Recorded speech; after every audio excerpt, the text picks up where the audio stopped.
equalizing interior pressure with exterior atmosphere. Logged. The commanding officer is ashore. Exo Presley has the deck.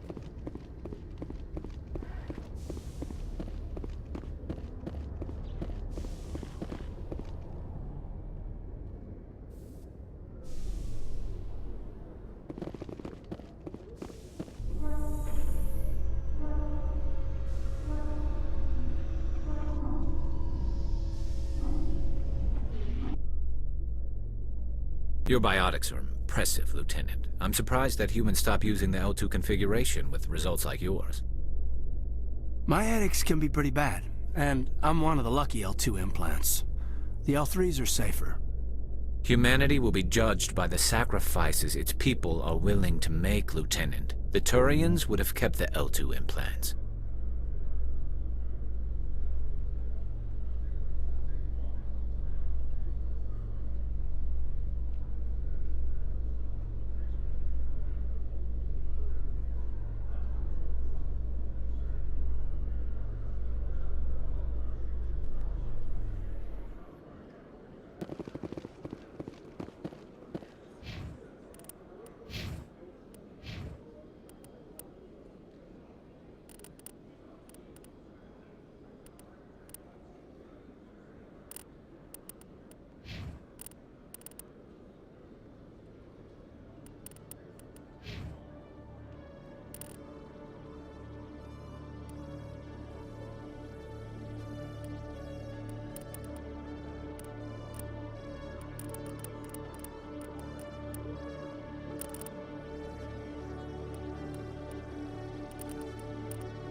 Welcome back, EarthClan. Will you be needing supplies for your return to the colonies? Show me what you got. Most excellent. I am sure you will find something pleasing.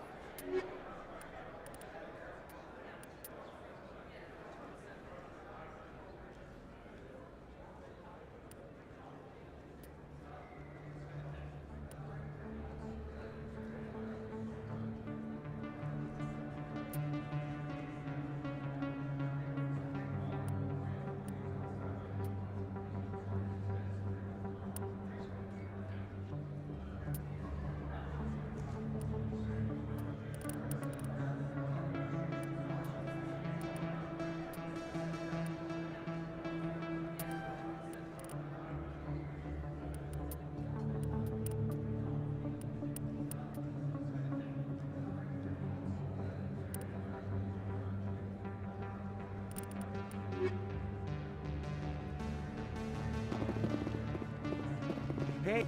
You were too busy to talk last time, but that's not a problem. I know you're busy being the first human Spectre and all. There's a lot going on right now. Is there something I can do for you? This will be fast. I just wanted you to know what a big fan I am, and I was wondering if I could get a picture. I don't have a problem with it, but why? Are you kidding?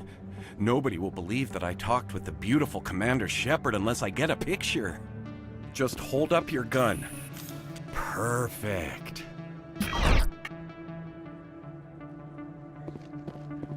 Thanks again, Commander. I'm gonna hang this in my living room. My wife will love it.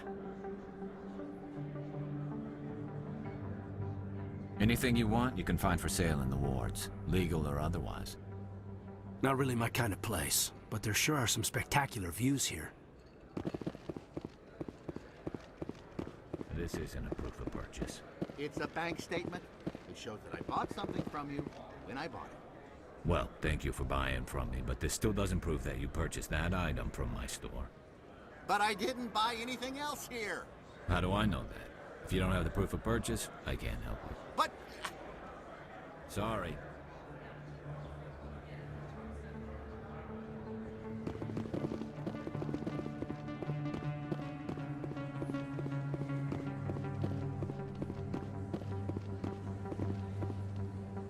There's very little serious crime in this arm of the wards.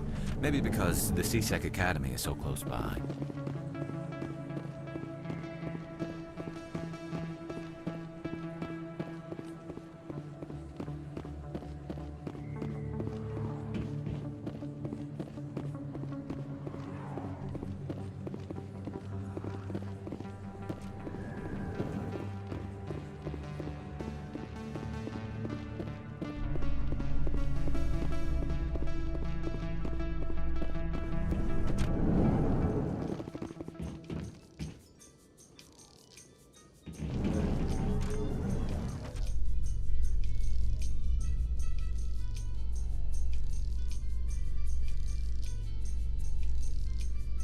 Your biotic skills are extremely impressive, Lieutenant. I rarely see anyone with your level of ability.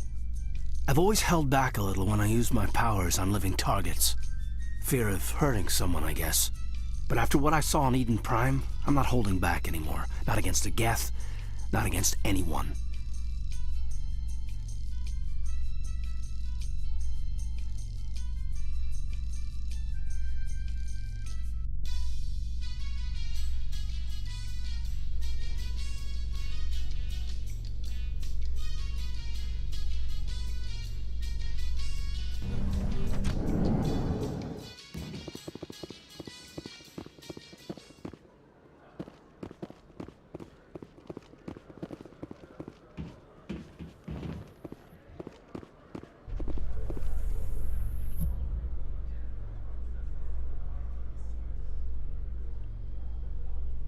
Presidium technicians are struggling to understand why a computer system catastrophically overloaded recently. Technicians are reportedly unsure of what caused the malfunction, or even what the system was originally designed to do. C-Sec is investigating the possible vandalism or misuse of public property.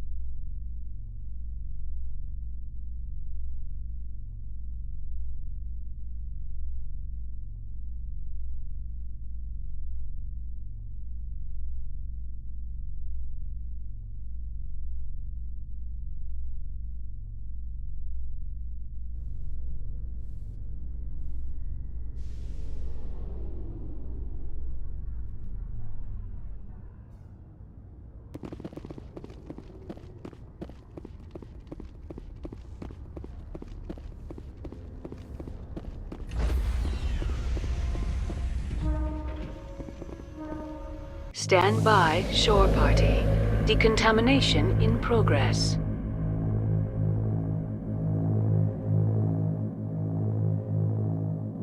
Decontamination in progress. Logged. The commanding officer is aboard.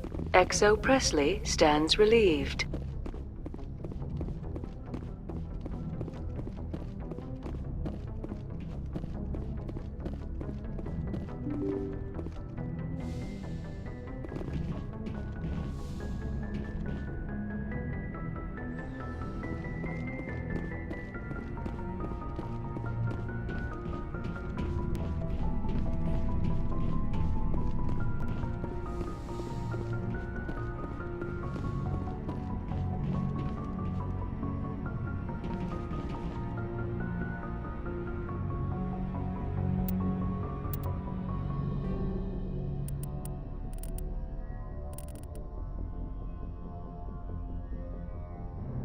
The Asari were the first species to discover the Citadel. When the Solarians arrived, it was the Asari who proposed the establishment of the Citadel Council to maintain peace throughout the galaxy. Since then, the Asari have served as the mediators and centrists of the Council. An all-female race, the Asari reproduce through a form of parthenogenesis. They can attune their nervous system to that of another individual of any gender and of any species to reproduce. This capability has led to the unseemly and inaccurate rumors about Asari promiscuity. Asari can live for over 1,000 years, passing through 3 stages of life. In the maiden stage, they wander restlessly, seeking new knowledge and experience. When the matron stage begins, they meld with interesting partners to produce their offspring. This ends when they reach the matriarch stage, where they assume the roles of leaders and counselors. The second species to join the Citadel, the Solarians, are warm-blooded amphibians with a hyperactive metabolism. Solarians think fast, talk fast, and move fast. To Solarians, other species seem sluggish and dull-witted. Unfortunately, their metabolic speed leaves them with a relatively short lifespan. Solarians over the age of 40 are a rarity. The Solarians were responsible for advancing the development of the primitive Krogan species to use as soldiers during the Rachni Wars. They were also behind the creation of the genophage bioweapon the Turians used to quell the Krogan rebellions several centuries later. Solarians are known for their observational capability and non-linear thinking. This manifests as an aptitude for research and espionage. They are constantly experimenting and inventing, and it is generally accepted that they always know more than they are letting on. Roughly 1,200 years ago, the Turians were invited to join the Citadel Council to fulfill the role of galactic peacekeepers. The Turians have the largest fleet in Citadel space, and they make up the single largest portion of the Council's military forces. As their territory and influence has spread, the Turians have come to rely on the Solarians for military intelligence and the Asari for diplomacy. Despite a somewhat colonial attitude towards the rest of the galaxy, the ruling hierarchy understands they would lose more than they would gain if the other 2 races were ever removed. Turians come from an autocratic society that values discipline and possesses a strong sense of personal and collective honor. There is lingering animosity between Turians and humans over the First Contact War of 2157, which is known as the Relay 314 incident to the Turians. Officially, however, the 2 species are allies, and they enjoy civil, if cool, diplomatic relations. 50,000 years ago, the Protheans were the only spacefaring species in the galaxy. They vanished in a swift galactic extinction. Only the legacy of their empire remains. They are believed to have built the mass relays and the Citadel, which have allowed numerous species to explore and expand throughout the galaxy. Prothean ruins are found on worlds across the galaxy. While surprisingly intact for their age, functioning examples of Prothean paleotechnology are rare. Time and generations of looters have picked their dead cities and derelict stations clean. Some believe the Protheans meddled in the evolution of younger races. The Hanar homeworld of Kaje, for example, shows clear evidence of former Prothean occupation. The presence of a former Prothean observation post on Mars has caused a rebirth of interventionary evolutionists among humans. These individuals believe the god myths of ancient civilizations are misremembered encounters with aliens. Though now extinct, the Rachni once threatened every species in Citadel space. Over 2,000 years ago, explorers foolishly opened a mass relay to a previously unknown system and encountered something never seen before or since, a species of spacefaring insects guided by a hive mind intelligence. Unfortunately, the Rachni were not peaceful, and the galaxy was plunged into a series of conflicts known as the Rachni Wars. Attempts to negotiate were futile, as it was impossible to make contact with the hive queens that guided the race from beneath the surface of their toxic home world. The emergence of the Krogan ended the Rachni Wars. Bred to survive the harshest environments, the Krogan were able to strike at the queens in their lairs and reclaim conquered Council worlds. But when Krogan fleets pressed them back to their homeworld, the Rachni refused to surrender, and the Krogan eradicated them from the galaxy.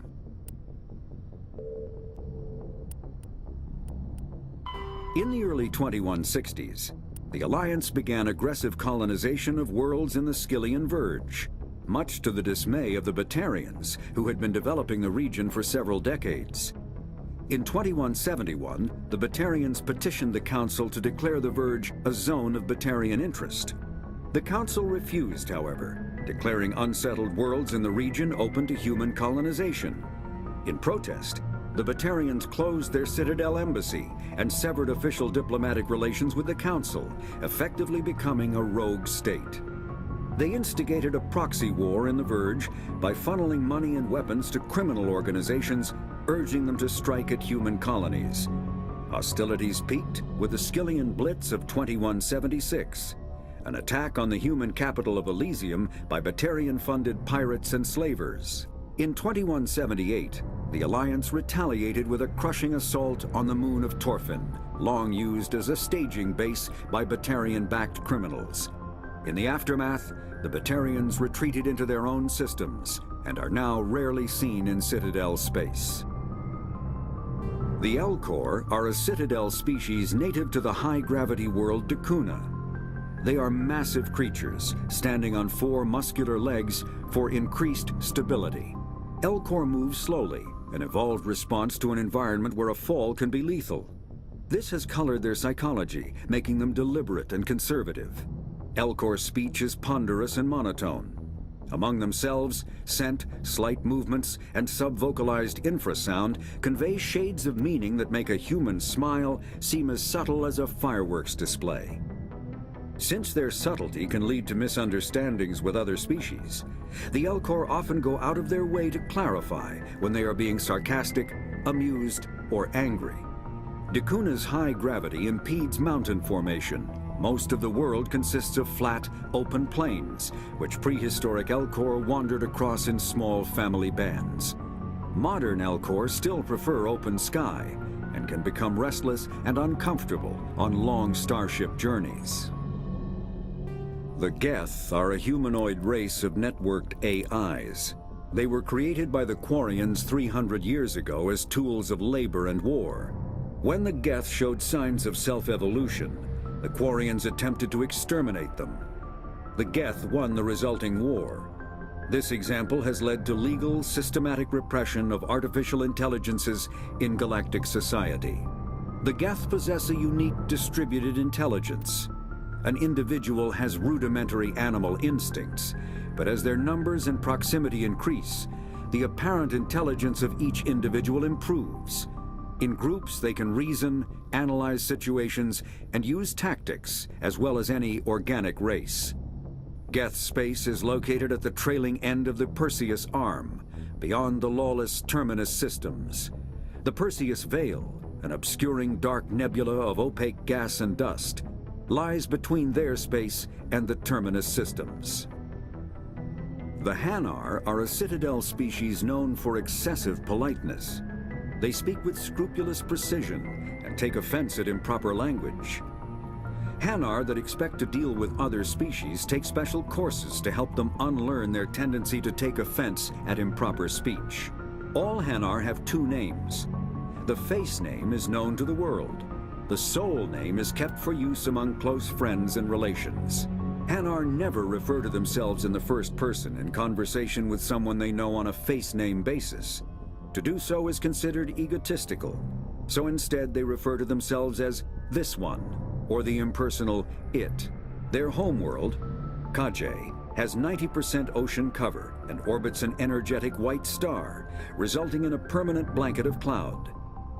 Due to the presence of Prothean ruins on the world, many Hanar worship them, and Hanar myths often speak of an elder race that civilized them by teaching them language. When the Asari discovered the Citadel, they also discovered the Keepers, a docile, multi-limbed insect race that seemingly exists only to maintain and repair the Great Prothean Station. Early attempts to communicate with or study the Keepers were failures, and it is now illegal to interfere with or impede Keeper activity. Because they are completely non-threatening, Keepers have become virtually invisible to everyone else. Similarly, they seem indifferent to other species, except for their tendency to help new arrivals integrate themselves into the Citadel. No matter how many Keepers die due to old age, violence, or accident, they maintain a constant number. No one has discovered the source of new Keepers, but some hypothesize they are genetic constructs, biological androids created somewhere deep in the inaccessible core of the Citadel itself. The Krogan evolved in a hostile and vicious environment. Until the invention of gunpowder weapons, eaten by predators was still the #1 cause of Krogan fatalities. Afterwards, it was death by gunshot. When the Solarians discovered them, the Krogan were a brutal, primitive species, struggling to survive a self-inflicted nuclear winter. The Solarians culturally uplifted them, teaching them to use and build modern technology, so they could serve as soldiers in the Rachni War.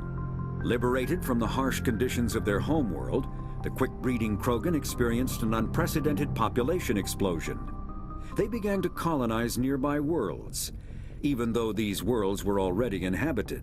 The Krogan rebellions lasted nearly a century, only ending when the Turians unleashed the Genophage, a Solarian-developed bioweapon that crushed all Krogan resistance. The Genophage makes only 1 in 1,000 pregnancies viable, and today the Krogan are a slowly dying breed. Understandably, the Krogan harbor a grudge against all other species, especially the Turians. Driven from their home system by the Geth nearly 3 centuries ago, most Quarians now live aboard the Migrant Fleet, a flotilla of 50,000 vessels ranging in size from passenger shuttles to mobile space stations. Home to 17 million Quarians, the flotilla understandably has scarce resources. Because of this, each Quarian must go on a rite of passage known as the Pilgrimage when they come of age. They leave the fleet and only return once they have found something of value they can bring back to their people. Other species tend to look down on the Quarians for creating the Geth, and for the negative impact their fleet has when it enters a system. This has led to many myths and rumors about the Quarians, including the belief that underneath their clothes and breathing masks, they are actually cybernetic creatures, a combination of organic and synthetic parts. The Volus are a member species of the Citadel with their own embassy, but they are also a client race of the Turians.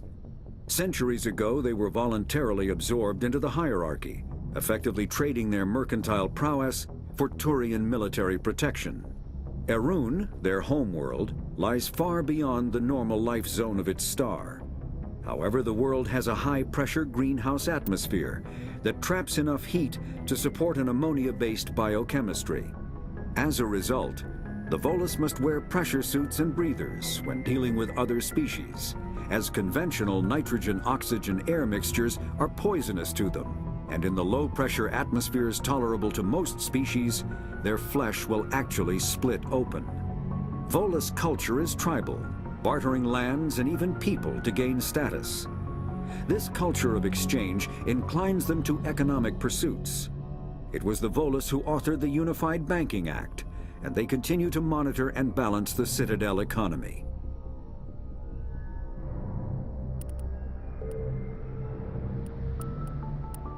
After the Geth secure a location, they round up and impale dead and living bodies on mechanical spikes.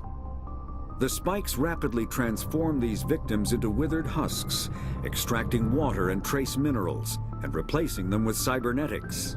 The cybernetics reanimate the lifeless flesh and tissue, transforming the bodies into mindless killing machines. Some Alliance soldiers refer to the husk-generating spikes as dragon's teeth, a reference to the mythological berserkers who sprang up from the earth wherever the teeth of the dragon Eris were planted. Dragon's teeth and husks bear little resemblance to other pieces of Geth technology. No one is sure why a synthetic race would bother to drain the minuscule amount of recoverable resources from organic corpses, though the value of reusing them as shock troops is obvious. Thresher moths are subterranean carnivores that spend their entire lives eating or searching for something to eat. Threshers reproduce via spores that can lie dormant for millennia, yet are robust enough to survive prolonged periods in deep space and atmospheric re-entry. As a result, thresher spores appear on many worlds, spread by previous generations of space travelers. The body of a thresher never entirely leaves the ground. Only the head and tentacles erupt from the Earth to attack. In addition to physical attacks, threshers have the ability to project toxic chemicals and emit bursts of infrasound as a shockwave weapon. The Alliance first encountered threshers on the colony of Akuz in 2177. After contact was lost with the Pioneer team, Marine units were deployed to investigate. The shore parties were set upon by hungry threshers, and nearly the entire assault force was killed. Alliance forces recommend engaging threshers with vehicle-mounted heavy weapons. The Citadel is an ancient deep space station, presumably constructed by the Protheans. Since the Prothean extinction, numerous species have come to call the Citadel home. It serves as the political, cultural, and financial capital of the galactic community. To represent their interests, most species maintain embassies on the Presidium, the Citadel's inner ring. The Citadel Tower in the center of the Presidium holds the Citadel Council chambers. Council affairs often have far-reaching effects on the rest of the galactic community. 5 arms, known as the wards, extend from the Presidium. Their inner surfaces have been built into cities, populated by millions of inhabitants from across the galaxy. The Citadel is virtually indestructible. If attacked, the station can close its arms to form a solid, impregnable shell. For as long as the station has existed, an enigmatic race called the Keepers has maintained it.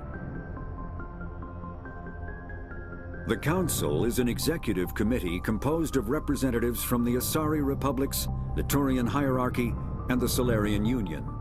Though they have no official power over the independent governments of other species, the Council's decisions carry great weight throughout the galaxy.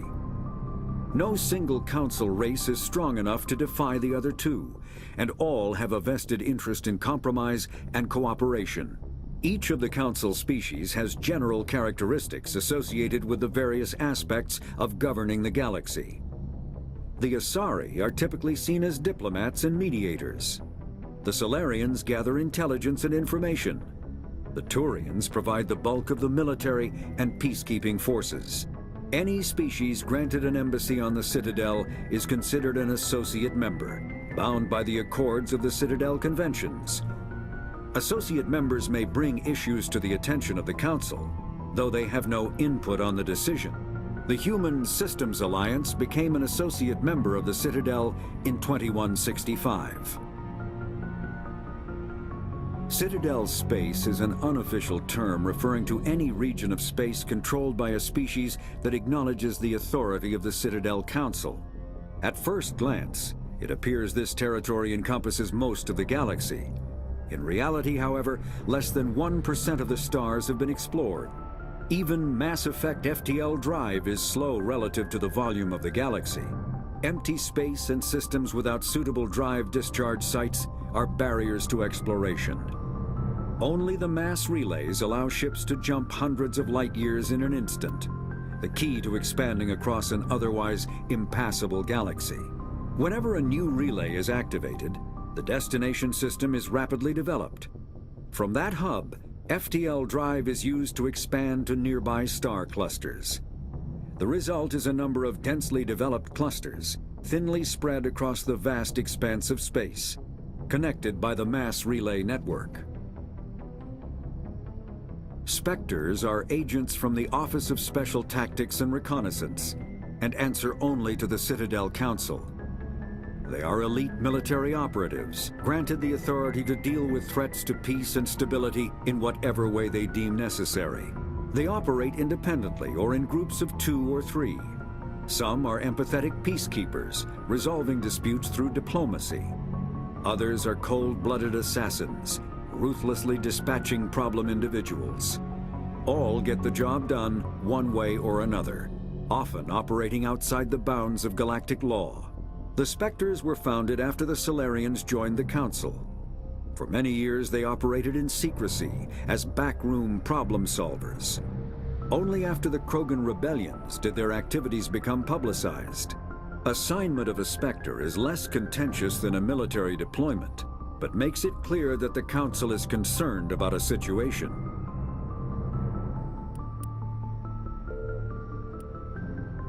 The home world and capital of humanity is entering a new golden age. The resource wealth of a dozen settled colonies and 100 industrial outposts flows back to Earth, fueling great works of industry, commerce, and art. The great cities are greening as arcology skyscrapers and telecommuting allow more efficient use of land. Earth is still divided among nation-states, though all are affiliated beneath the overarching banner of the Systems Alliance.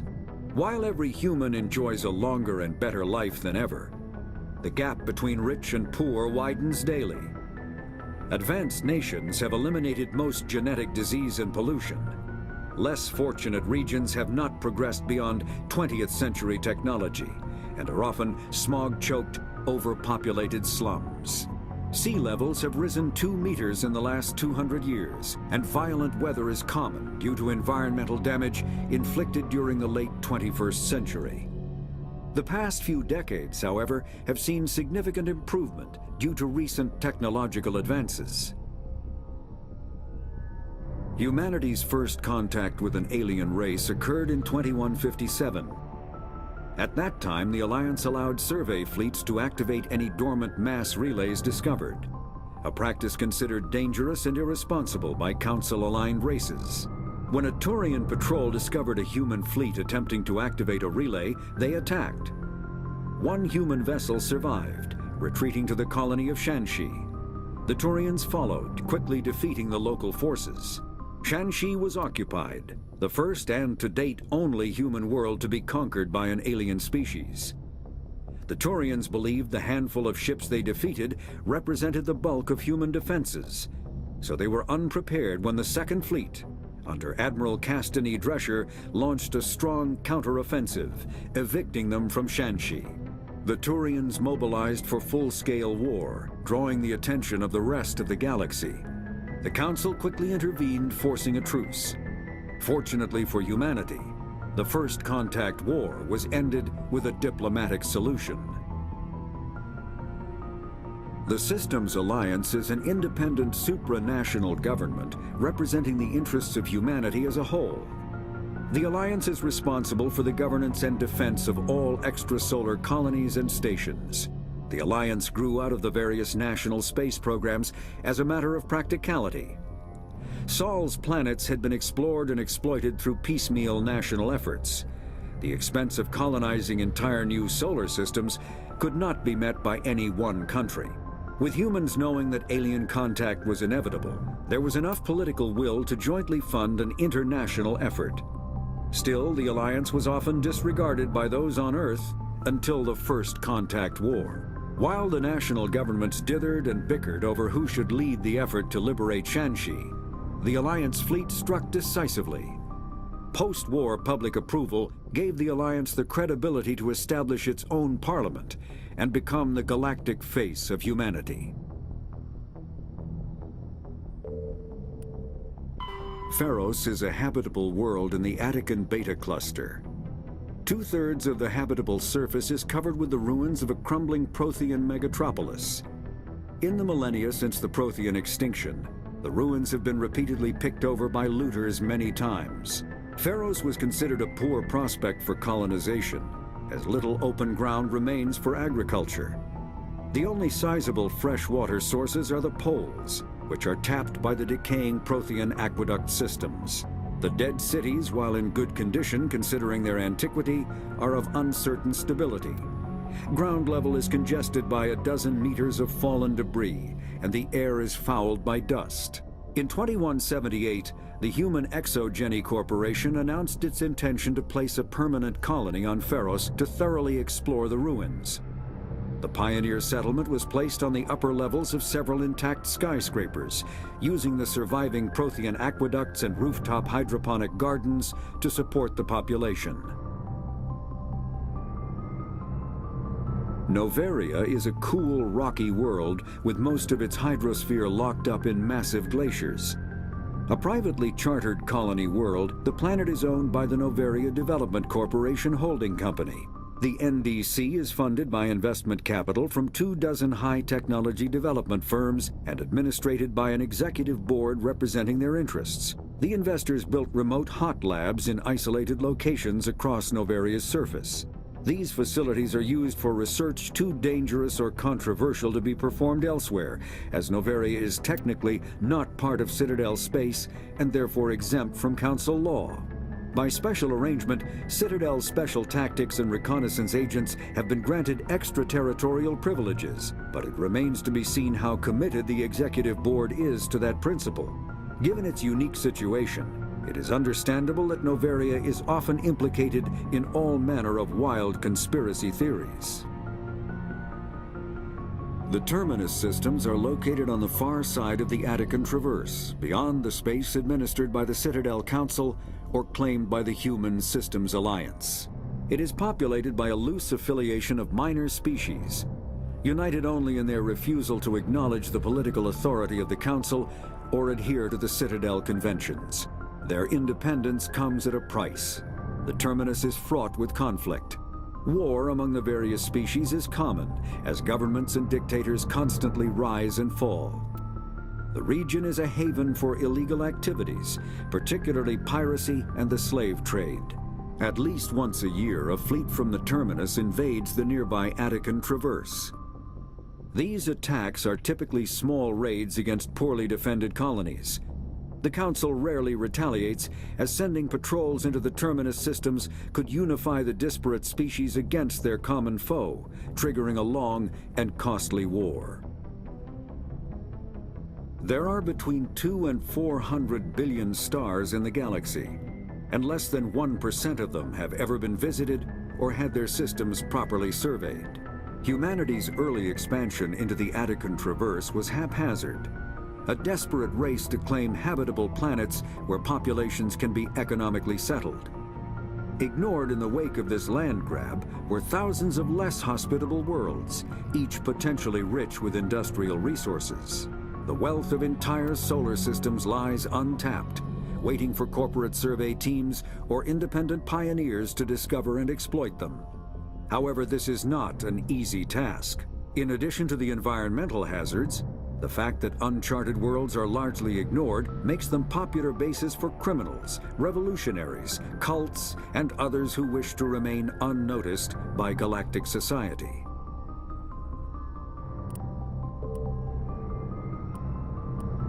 Faster-than-light drives use element zero cores to reduce the mass of the ship, allowing higher rates of acceleration. This effectively raises the speed of light within the mass effect field, allowing high-speed travel with negligible relativistic time dilation effects.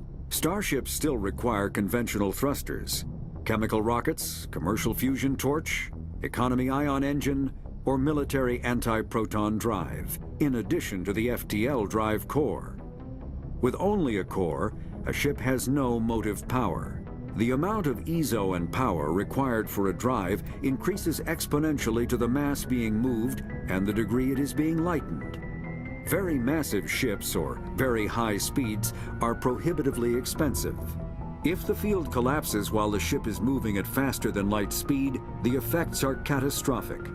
The ship is snapped back to sublight velocity, the enormous excess energy shed in the form of lethal Cherenkov radiation. Larger warships are generally classified in one of four weights. Frigates are small, fast ships used for scouting and screening of larger vessels. Frigates often operate in wolf-pack flotillas. Cruisers are middleweight combatants, faster than dreadnoughts and more heavily armed than frigates. Cruisers are the standard patrol unit and often lead frigate flotillas. Dreadnoughts are kilometer-long capital ships mounting heavy, long-range firepower. They are only deployed for the most vital missions. Carriers are dreadnought-sized vessels that also carry large numbers of fighters. Smaller vessels are almost exclusively used in a support role to the warships during combat. Fighters are one-man craft used to perform close-range attacks on enemy ships. Interceptors are one-man craft optimized for destroying opposing fighters. The Normandy is a prototype starship developed by the Human Systems Alliance with the assistance of the Citadel Council. It is optimized for scouting and reconnaissance missions in unstable regions using state-of-the-art stealth technology. For most ships, the heat generated through standard operations is easily detectable against the absolute zero background of space. The Normandy, however, is able to temporarily sink this heat within the hull. Combined with refrigeration of the exterior hull, the ship can travel undetected for hours or drift passively for days of covert observation. This is not without risk. The stored heat must eventually be radiated, or it will build to levels capable of cooking the crew alive. Another component of the stealth system is the Normandy's revolutionary Tantalus drive, a Mass Effect core twice the standard size. The Tantalus drive generates mass concentrations that the Normandy falls into, allowing it to move without the use of heat-emitting thrusters. Ship mobility dominates space combat. The primary objective is to align the mass accelerator along the bow with the opposing vessel's broadside. Battles typically play out as artillery duels, fought at ranges measured in thousands of kilometers, though assaults through defended mass relays often occur at knife fight ranges, as close as a few dozen kilometers. Most ship-to-ship engagements are skirmishes between patrol vessels of cruiser weight and below, with dreadnoughts and carriers only deployed in full-scale fleet actions. Battles in open space are short and often inconclusive, as the weaker opponent typically disengages. Once a ship enters FTL flight, the combat is effectively over. There are no sensors capable of tracking them or weapons capable of damaging them. The only way to guarantee an enemy will stand and fight is to attack a location they have a vested interest in, such as a settled world or a strategically important mass relay. The Mako infantry fighting vehicle was designed for the System Alliance's frigates. Though the interior is cramped, an M35 is small enough to be carried in the cargo bay and easily deployed on virtually any world. With its turreted 155mm mass accelerator and coaxially mounted machine gun, the Mako can provide a fire team with weapon support as well as mobility. Since Alliance Marines may be required to fight on any world, the Mako is environmentally sealed and equipped with microthrusters for use on low-gravity planetoids. The Mako is powered by a sealed hydrogen-oxygen fuel cell and includes a small Element Zero core. While not large enough to nullify the vehicle's mass, the core can reduce it enough to be safely airdropped. When used in conjunction with thrusters, it also allows the Mako to extricate itself from difficult terrain.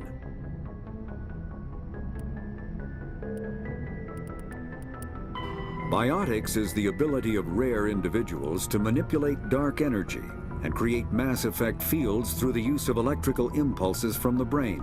Intense training and surgically implanted amplifiers are necessary for a biotic to produce Mass Effect fields powerful enough for practical use. The relative strength of biotic abilities varies greatly among species and with each individual. There are 3 branches of biotics. Telekinesis uses mass-lowering fields to levitate or impel objects. Mass-raising kinetic fields are used to block or pin objects. Spatial distortion uses rapidly shifting mass fields to shred objects. Most organic species are capable of developing biotic abilities, though there are risks involved. Biotics are the result of an in utero exposure to Element Zero. This usually causes fatal cancers in the victim, but in rare cases, it coalesces into nodules within the fetus's developing nervous system. An artificial intelligence is a self-aware computing system capable of learning and independent decision-making. Creation of a conscious AI requires adaptive code, a slow, expensive education, and a specialized quantum computer called a blue box. An AI cannot be transmitted across a communication channel or computer network. Without its blue box, an AI is no more than data files. Loading these files into a new blue box will create a new personality, as variations in the quantum hardware and runtime results create unpredictable variations. The Geths serve as a cautionary tale against the dangers of rogue AI, and in Citadel space, they are technically illegal. Advocacy groups argue, however, that an AI is a living, conscious entity, deserving the same rights as organics. They argue that continued use of the term artificial is institutionalized racism on the part of organic life. The term synthetic is considered the politically correct alternative. A virtual intelligence is an advanced form of user interface software. VIs use a variety of methods to simulate natural conversation, including an audio interface and an avatar personality to interact with. Although a VI can provide a convincing emulation of sentience, they are not self-aware, nor can they learn or take independent action. VIs are used as operating systems on commercial and home computers. Minimal VI agents are also available. Agents are compact and specialized. Some serve as personal secretaries, filtering calls and scheduling meetings based on user-defined priorities. Others are advanced search engines, propagating themselves across the extranet to collate user-requested data. Commercial VIs in a variety of stock personalities are available at any software retailer. Boutique firms and hobbyists also build unique VIs to personal specification. Although software emulation of living personalities is illegal, reconstructions of famous historical figures are common. When subjected to an electrical current, the rare material dubbed Element Zero, or EZO, emits a dark energy field that raises or lowers the mass of all objects within it. This mass effect is used in countless ways, from generating artificial gravity to manufacturing high-strength construction materials. It is most prominently used to enable faster-than-light space travel. EZO is generated when solid matter, such as a planet, is affected by the energy of a star going supernova. The material is common in the asteroid debris that orbits neutron stars and pulsars. These are dangerous places to mine, requiring extensive use of robotics, telepresence, and shielding to survive the incredible radiation from the dead star. Only a few major corporations can afford the setup costs required to work these primary sources. Humanity discovered refined Element Zero at the Prothean Research Station on Mars, allowing them to create mass effect fields and develop FTL travel. Element Zero can increase or decrease the mass of a volume of space-time when subjected to an electrical current. With a positive current, mass is increased. With a negative current, mass is decreased. The stronger the current, the greater the magnitude of the dark energy mass effect. In space, low-mass fields allow FTL travel and inexpensive surface-to-orbit transit. High-mass fields create artificial gravity and push space debris away from vessels. In manufacturing, low-mass fields permit the creation of evenly blended alloys, while high-mass compaction creates dense, sturdy construction materials.